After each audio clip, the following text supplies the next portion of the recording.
How to backup data from Viber.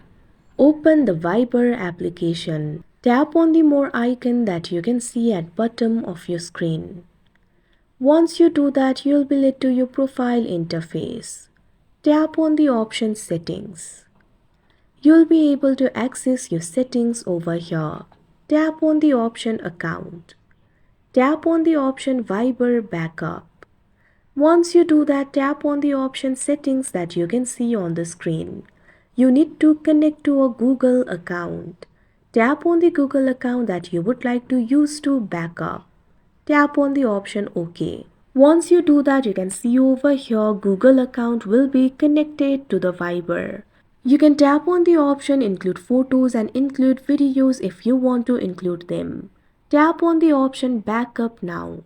Once you do that, the data will be backed up. Like this, you can back up data from Viber. That's it for this video. Thank you for watching.